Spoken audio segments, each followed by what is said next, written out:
Bom dia, boa tarde, boa noite, conforme a ocasião. Sejam todos bem-vindos a mais. E aí, pessoal, como é que tá? Como é que estão as coisas com vocês? Tudo bem? Espero do fundo do coração que sim. Espero que todos estejam bem, estejam conseguindo ultrapassar as dificuldades, né, que a pandemia nos causa. Eu sei que alguns alunos possuem maiores dificuldades, alguns alunos estão com dificuldades de acesso à internet, outros possuem dificuldades por necessidades relacionadas aos computadores, outros por dificuldade de ter para o estudo em casa, né, que nem sempre é fácil, mas espero que todos consigam superar esses problemas para se manterem ativos na busca pelo conhecimento, né, ativos no estudo. É preciso muita dedicação, eu sei disso.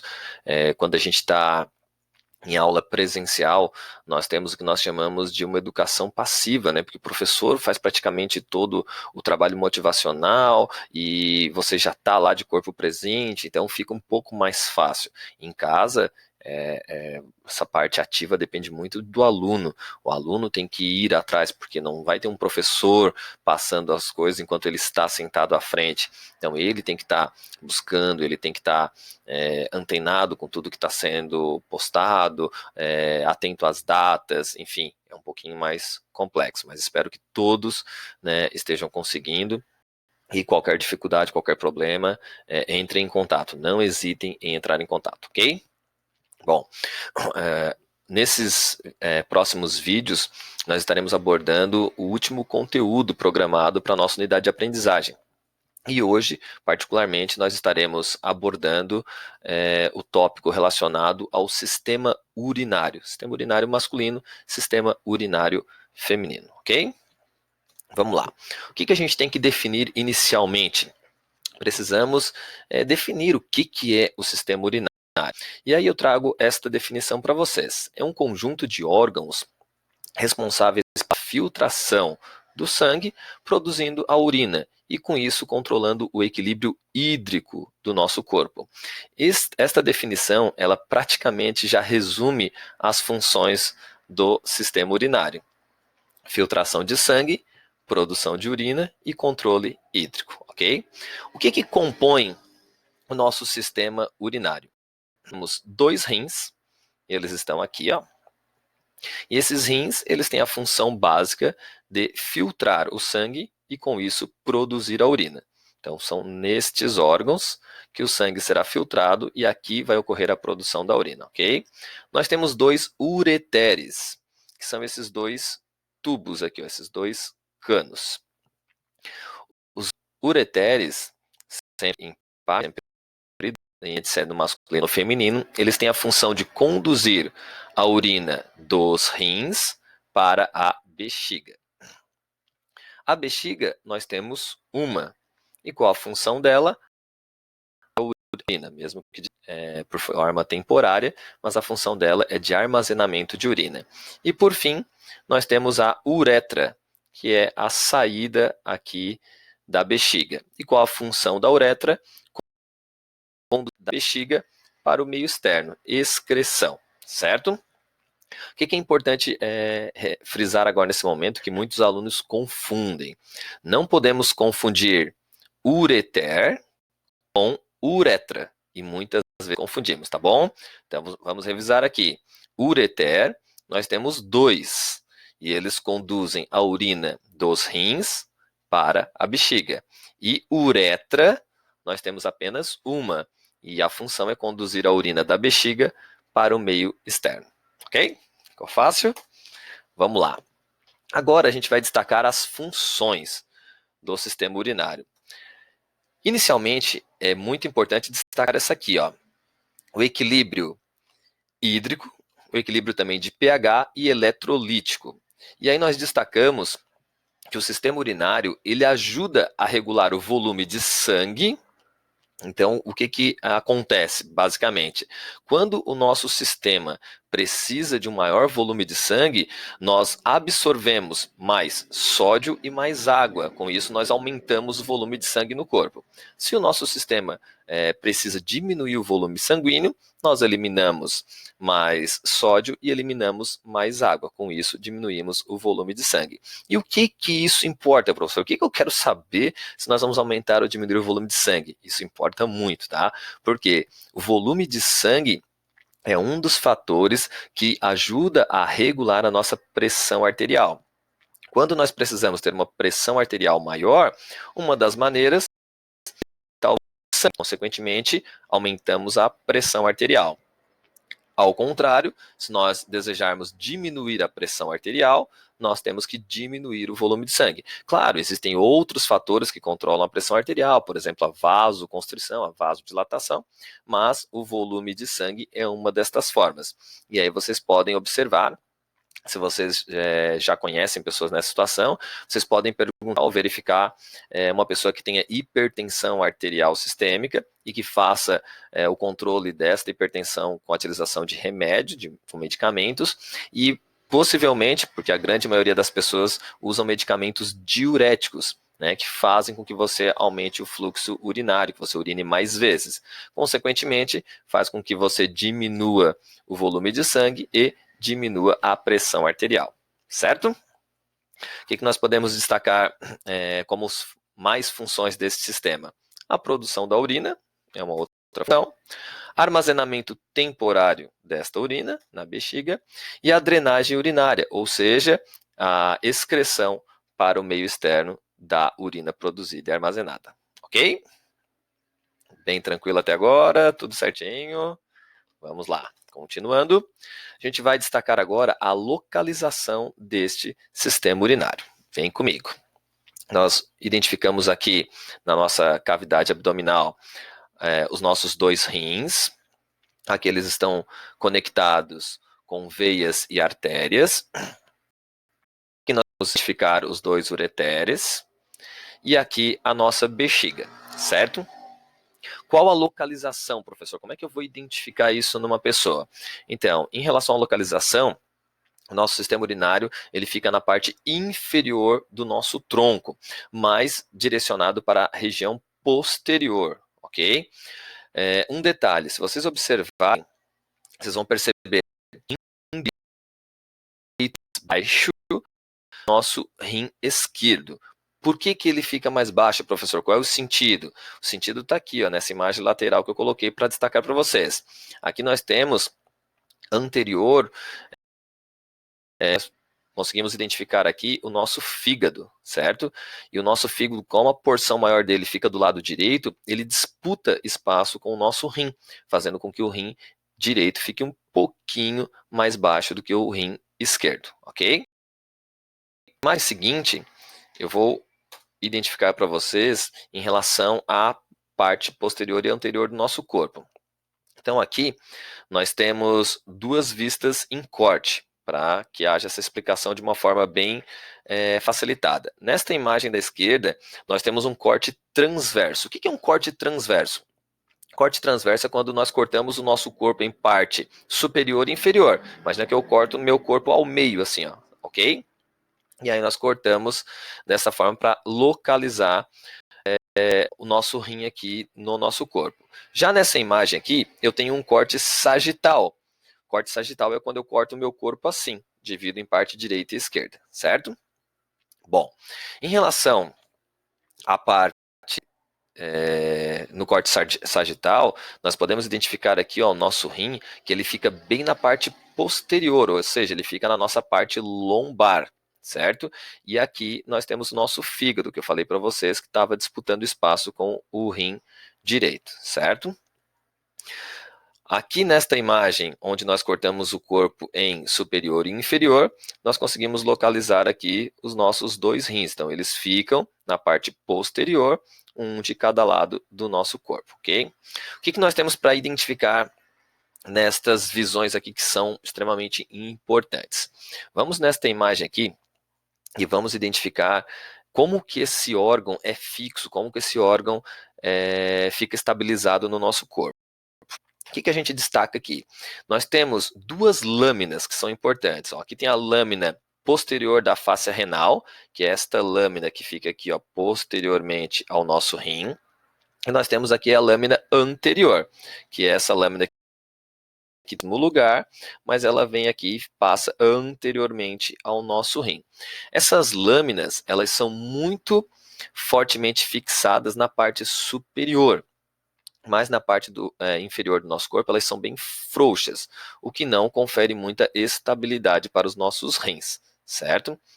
O que acontece? Como que esse rim fica fixo então, professor? Nós temos essa estrutura aqui, ó, que é chamada de cápsula adiposa ou corpo adiposo perirenal, que é esta gordura que fica aqui ao redor do nosso rim, mais localizada na parte interna das cápsulas fibrosas. E nós temos aqui o corpo adiposo pararenal, que é essa gordura que fica localizada exteriormente à nossa lâmina posterior da face renal. Esses tecidos gordurosos, eles servem como uma estrutura de fixação, são eles que fazem que o rim fique muito firmemente fixo ali e da mesma forma protegido. Por quê? Porque uma das funções do tecido gorduroso é proteção. Então ela fixa o nosso rim, da mesma forma ela protege. E aí algum aluno já me perguntou o seguinte: mas e quando a gente faz atividade física com o intuito de perder tecido adiposo, não pode acontecer de eu perder esse tecido adiposo aí e deixar o meu rim solto? Sim e não. Que coisa, né? Quase tudo na educação. Esse tecido adiposo especificamente, ele não é utilizado como substrato energético, e isso de forma geral. Então, a princípio, não tem esse perigo, certo? Mas, em casos de desnutrição extrema, tá? Aí o nosso organismo tira energia de todo qualquer lugar. E aí, nesses casos, essa gordura também pode ser utilizada como substrato energético, fazendo com que o rim fique realmente solto, fique realmente desprotegido. Quando esse rim, por alguma situação, seja alguma patologia ou por essa situação de desnutrição extrema, e onde essa gordura seja utilizada como substrato energético e fazendo com que esse rim fique solto, esse rim pode cair, pode descer. E isso nós chamamos de pitose renal ou rim descido, também é utilizado na literatura, certo? E aí é um problema, por quê? Porque as estruturas que têm ligação com esse rim podem ficar comprometidas, podem ficar torcidas, podem ficar pressionadas, fazendo com que não haja o fluxo tanto de sangue quanto de urina destas estruturas, ok? Outro detalhe que eu já ia deixando passar, em relação à localização do rim, se nós formos olhar pelo nosso corpo aqui, pelas nossas estruturas anatômicas, o nosso rim, ele fica praticamente entre a vértebra T11, torácica 11, e a L3, lombar 3. Então essa é mais ou menos a posição do nosso rim. T11, torácica 11 e L3. E eu botei essa imagenzinha aqui para destacar que eles também ficam protegidos pelas nossas costelas flutuantes. Então eles ficam ali acomodadinhos embaixo delas, protegidinhos, certo? Agora a gente vai falar especificamente da anatomia do nosso rim. O que nós temos que destacar do nosso rim? Vários detalhes, vamos lá. Inicialmente, a estrutura geral dele, então nós temos aqui um polo superior, nós temos uma margem lateral, nós temos um polo inferior e aqui nós temos uma margem medial, que é toda essa parte medial aqui, certo? O que a gente vai começar a destacar de importante além disso, da parte estrutural externa dele visual? Nós temos aqui o que a gente chama de hilo renal. Hilo, como a gente já viu em sistema respiratório, é uma estrutura onde normalmente nós temos a entrada de artéria, de veia e de mais alguma estrutura. Lembram? Isso, quem não lembra, volta lá no sistema respiratório para verificar. E aqui nós temos a entrada da artéria renal, nós temos a entrada ou saída da veia renal, e nós temos mais esta estrutura que vai dar origem à ureter, certo? Como é que funciona essas estruturas aqui, professor? Nós temos o sangue que está vindo da artéria aorta. Da artéria aorta, ele vai para a artéria renal e entra aqui no nosso rim. Aqui dentro do nosso rim, ele vai ser filtrado. E aí, nós temos a veia renal, que vai recolher esse sangue filtrado e vai jogar novamente na circulação sistêmica. E aonde que ele joga? Na veia cava inferior, certo? Então, o sangue vem da artéria aorta, passa pelo rim, é filtrado, volta para a circulação sistêmica pela veia cava inferior. Muito bem. Agora vamos para essa imagem aqui do lado direito. O que nós temos de importante aqui? Esta parte mais exterior do nosso rim é chamado de córtex renal. Logo abaixo do córtex renal, nós temos as pirâmides renais, que são essa estrutura aqui em forma de triângulo. Nós temos várias pirâmides renais. Nesta estrutura de pirâmide renal e do córtex renal, nós temos os néfrons. Os néfrons são considerados as unidades funcionais dos rins. São eles que fazem a filtragem do sangue e a partir deles se origina a urina, certo? Como é que acontece isso? O sangue está passando por essas estruturas, está sendo filtrado, vai voltar para a circulação sistêmica e tudo que for interessante que seja retirado do sangue nessa filtragem, ele vai descer aqui no final desta pirâmide renal, na estrutura que nós chamamos de cálice menor, que fica posteriormente a papila renal. Cada pirâmide renal, ela dá o final dela, né, dá origem a um cálice menor. Então nós temos vários cálices menores. Esses cálices menores, eles se juntam numa estrutura chamada de cálice maior, e esses cálices maiores vão se juntar e vão dar origem à pelve renal. Normalmente, as pessoas têm 3 cálices maiores. Claro que tem as variações anatômicas, então tem pessoas que têm 2, tem pessoas que têm 4, mas a maioria das pessoas possuem 3 cálices maiores que originam a nossa pelve renal, que é a união desses 3 cálices maiores. Então, como é que acontece? Enquanto está ocorrendo a filtragem do sangue aqui, ocorre gotejamento da que vai filtrado, vai gotejando nos cálices menores, que passa para o cálice maior e chega aqui na pelve renal. A pelve renal dá origem a este cano chamado de ureter, por onde a urina vai sair dos rins. Ok? Tranquilo? Vamos lá. Em relação ao ureter, vamos ver se vocês identificam o ureter nesta imagem aqui. Vai lá. Conseguiram? Fácil de identificar? Fácil, né? Tá aqui, ó. Ureter e ureter, indo até a bexiga. O ureter, ele é uma estrutura, ele é um órgão formado por musculatura lisa. Por que ele é musculatura lisa? Porque ele também faz contração para direcionar essa urina dos rins para a bexiga. Porque senão, se a gente ficasse deitado, por exemplo, não teria ação da gravidade e nós não conduziríamos a urina do rim para a bexiga, certo? Então, ele fica fazendo contração. Vocês lembram como é que se chama essa contração? A mesma do sistema digestório? Não lembram? Então não vou dizer, vai lá no sistema digestório verificar. É a mesma contração. O professor está do mal hoje. E aí ele conduz a urina desta forma. Lembrando que esses processos todos são involuntários, nós não temos a ação de controlar, né? Eu não quero que o meu rim produza urina. Isso não existe, tá bom? E aí, esse ureter agora destacado aqui do lado, como vocês podem perceber, ele é um cano relativamente grande, né?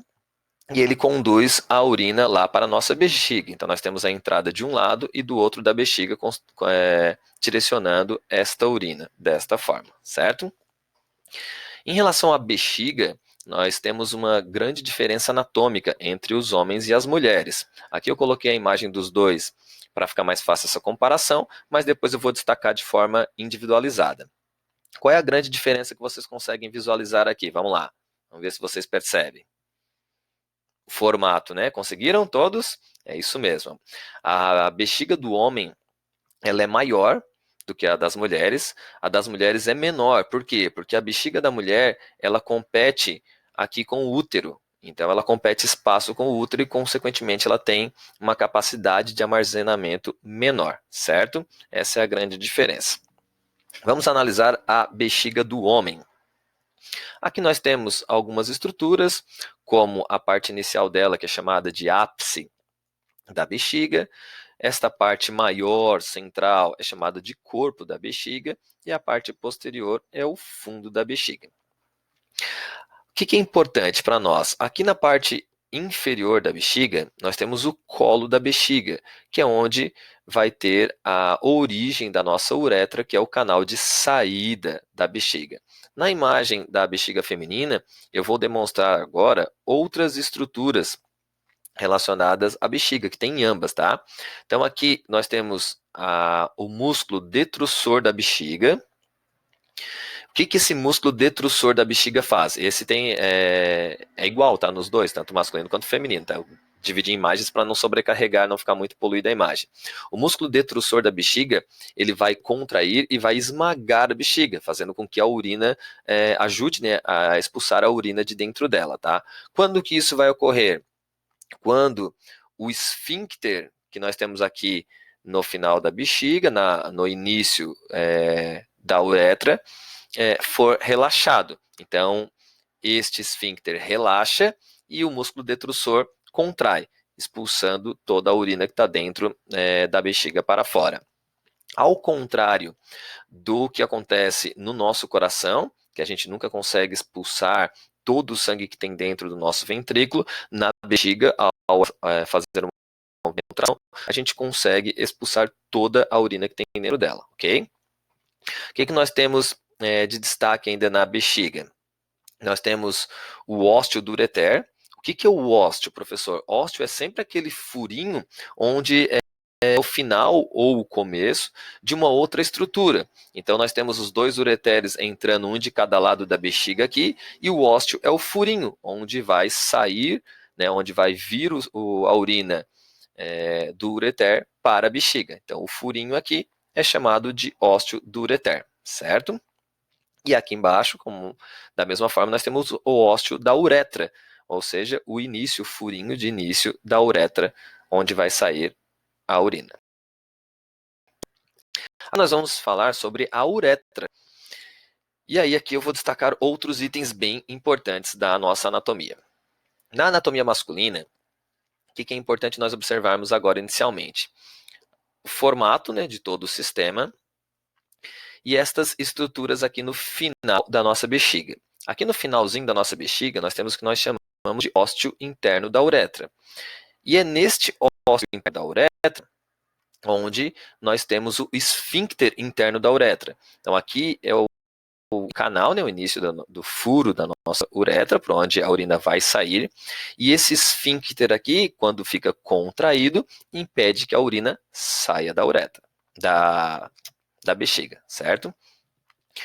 Quando este esfíncter interno relaxa, o músculo detrusor contrai, e aí com isso nós temos a passagem da urina. O que acontece? Este esfíncter interno da uretra, nós não temos controle. O que controla ele é o nosso sistema nervoso autônomo, ok? Entretanto, nós temos aqui logo abaixo o esfíncter externo da uretra. E este esfíncter externo da uretra, nós temos controle. Então, o que acontece? Quando você está com muita vontade de urinar, mas não consegue segurar, né? Esse pouquinho de dor, desconforto, mas você consegue segurar. Por quê? Porque você consegue segurar o esfíncter externo da uretra, ok? Neste caminho, nós temos 3 partes de divisão da nossa uretra masculina. A primeira parte dela é chamada de parte prostática, por causa da próstata. Isso aqui é a próstata, certo? A segunda parte é bem pequenininha aqui, é chamada de parte membranácea da uretra. E a terceira parte, que é bem grande, né, no masculino, essa maior parte aqui, é chamada de parte esponjosa da uretra. Ok? Então a uretra no masculino é dividida em 3 partes e ela é bem grande. Para vocês terem uma ideia, a uretra masculina ela tem cerca de 20 centímetros. Então ela é realmente bem grande em comparação à das mulheres, que tem cerca de 3,8 centímetros apenas. Tá? Detalhe, né? Por efeito de curiosidade, não é dessa aula de sistema urinário, mas por que normalmente nos homens é feito o exame da próstata pelo toque retal? Porque observe a proximidade aqui, ó, né? Então, colocar o dedinho aqui e tocar a próstata para sentir a textura dela, o tamanho, a rigidez, e isso é feito através do toque, né, entrando aqui pelo ânus e no reto, fazendo esse contato e sentindo o volume e a densidade da próstata, certo? Alguns detalhes também. Esta próstata é o órgão que muitas vezes causa diversos problemas para o homem, tanto relacionado à urina, à produção e eliminação de urina, e quanto à ejaculação. Ejaculação a gente fala genital masculino, mas já adiantando, então quando essa uretra ela passa por dentro da próstata, então quando essa próstata ela tem hiperplasia, ela aumenta o tamanho, ela acaba pressionando a uretra, fazendo com que tenha dificuldade de passagem da urina, consequentemente, na maioria dos casos, causando dores, certo? E aqui no final, bem no final da glande do pênis, nós temos o ósseo externo da uretra, que é o furinho de saída da urina do nosso corpo, ok? Em relação à uretra feminina, como eu já falei, ela é extremamente menor, ela tem cerca de 3,8 centímetros apenas.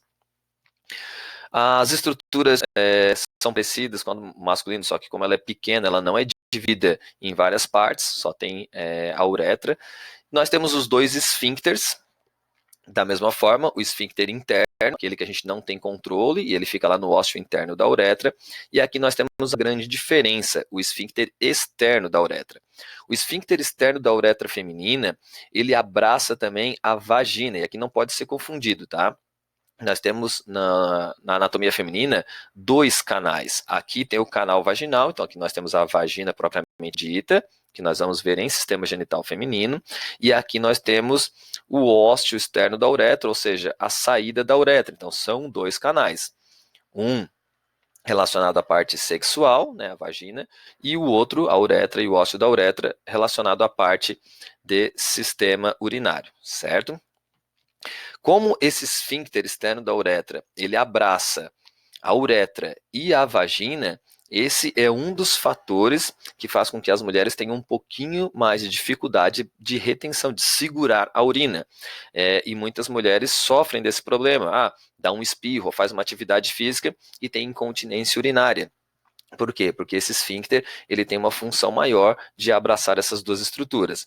Além, é claro, de como a bexiga da mulher é menor, tem uma menor capacidade de armazenamento, o que consequentemente faz com que ela tenha que urinar mais vezes que o homem. O homem consegue segurar naturalmente por um período maior, ok?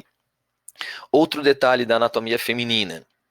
Percebam quanto tem de proximidade entre o ósseo, entre a saída da uretra e o ânus, certo? Vagina no geral e o ânus. Então tem uma proximidade muito grande entre o ânus e esta estrutura urinária, o que faz com que muitas vezes a mulher sofra por infecções urinárias, porque devido a essa proximidade, e como a gente sabe, né, o nosso sistema digestivo, ele trabalha com diversas bactérias, ele tem contato com diversas bactérias, e isso acaba migrando, além, é claro, de a vagina ser uma estrutura que naturalmente fica úmida e tudo mais, favorece, e aí faz com que tenha esse contato com bactérias. E como a uretra feminina é muito pequena, só 3 centímetros, 8 aproximadamente, não dá tempo de esse jato urinário ficar limpando esse canal, o que acontece de gerar infecção, né, tanto na uretra quanto na bexiga, dando o famoso caso de infecção urinária. Agora observem, voltando aqui, na estrutura masculina. Olhem a distância que tem entre o ânus e o ósseo externo da uretra, então uma distância muito grande.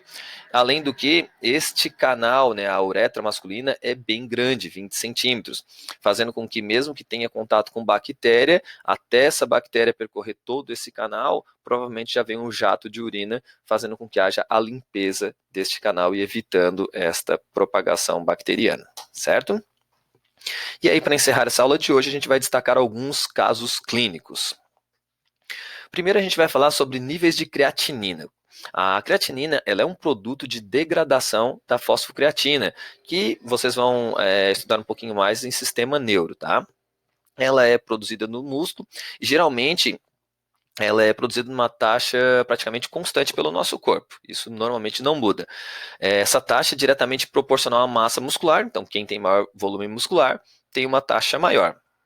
Certo? A medida da concentração de creatinina no soro, ou seja, no sangue, ele é um teste simples que normalmente é utilizado como indicador da função renal, para saber se o rim está funcionando direitinho.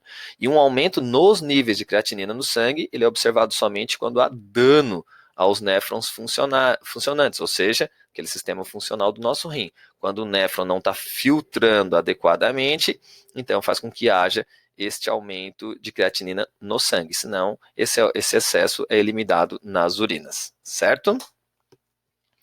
Um outro problema bem recorrente é o cálculo renal, que muitos de vocês já devem ter ouvido falar, já devem ter tido algum conhecido, algum parente que teve. O que é isso? São formações sólidas de sais minerais. Ocorre uma cristalização dentro dos nossos rins, e essa cristalização vira mesmo uma bolinha muito rígida, tá?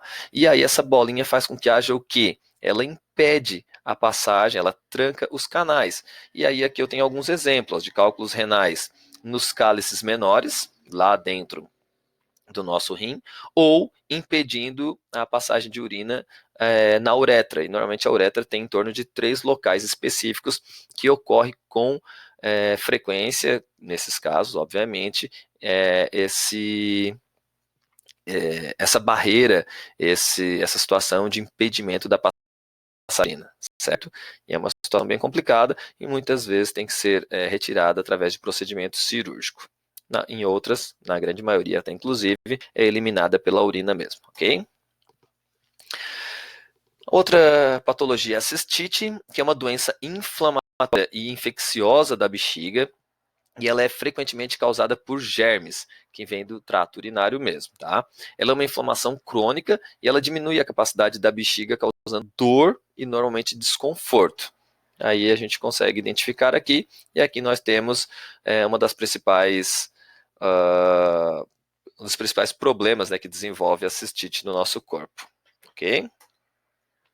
E por fim, encerrando, nós temos a nefrite, que é um processo inflamatório dos glóbulos renais e é responsável por 50% de todas as doenças renais, tá bom? Era isso que nós tínhamos para a aula de hoje. Vamos destacar a necessidade de continuar nos cuidando. Se não for necessário, evite sair de casa. Se for necessário, se proteja. Cuide muito bem da higiene, use máscaras. Protegendo a sua saúde, você está protegendo também a saúde das pessoas próximas a vocês, tá bom? No próximo vídeo, vamos falar sobre sistema genital masculino e feminino, encerrando essa parte teórica da nossa unidade de aprendizagem. Estudem, fiquem com Deus, até o próximo.